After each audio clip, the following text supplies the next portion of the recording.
Hi friends, Mahanadi சீரியலில் நாளைக்கு என்ன நடக்க போகுதுன்னு பார்க்கலாம். வாங்க வீடியோக்குள்ளே போகலாம். நம்ம சேனல் இன்னும் சப்ஸ்கிரைப் பண்ணாதவங்க சப்ஸ்கிரைப் பண்ணிக்கோங்க. குமரன் சாரதாட்ட யமுனாவும் பிரச்சனை இல்லை, கம்னு வீட்டுக்கு போயிட்டான்னு சொல்லிடுறாங்க.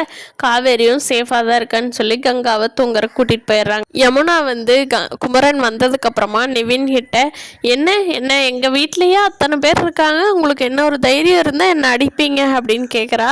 அதுக்கு நிவின் இருந்துட்டு, யமுனா நீ பேசின பேச்சு அப்படி, அதாவது ஒரு மனுஷன் தப்பு பண்ணி நீ அதை சொல்லியிருந்தீன்னா கூட ஏற்றுக்குவாங்க. அந்த மாதிரி யோசிக்காதவனை திருப்பி திருப்பி திருப்பி நீ அதே மாதிரி சொன்னீன்னா கோவம் அடிக்காமல் என்ன பண்ணுவேன்?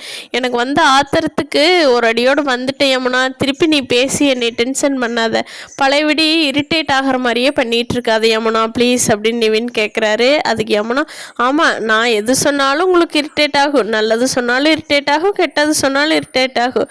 ஏன் அந்த காவேரி சொன்னால் எது சொன்னாலும் இரிட்டேட் ஆகாதோ, எங்கே கூட்டிகிட்டு போகிறனால நல்லா இனிக்குமோ அப்படிங்கிறாங்க. அச்சி, நீ திருந்தாத ஜென்மம், உன்னையெல்லாம் திருத்தவே முடியாது இந்த ஜென்மத்தில், போய் வேலையை பார் அப்படின்னு சொல்லிட்டு அவர் கிளம்பி வெளியே போயிடுறாரு. இதுக்கு மேலே வீட்டில் இருந்தோம்னா நம்ம இன்னும் கோவத்தில் ஏதாவது பண்ணிடுவோன்ட்டு வெளியே கிளம்பி போயிடுறாரு. வெண்ணிலாவோட மாமா ராகினி பசுபதி எல்லாரும் பேசிகிட்டு இருக்காங்க. வெண்ணிலாவுக்கு இப்போ தான் உண்மை புரிய வருது, நம்மளை வச்சு இவங்க கேம் பிளான் பண்ணியிருக்காங்க அப்படின்னு சொல்லி.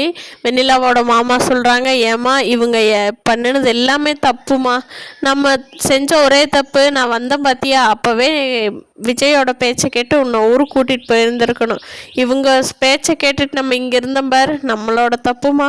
விஜய் தம்பி உண்மையிலேயே நல்லவர் தான்மா, அவர் கல்யாணம் பண்ணணும் பொண்டாட்டி விட்டுட்டு இனிமேல் பண்ண மாட்டாருமா, வாமா நம்ம ஊருக்கு போயிடலாம் அப்படின்னு வெண்ணிலாவை கூப்பிட்றாங்க.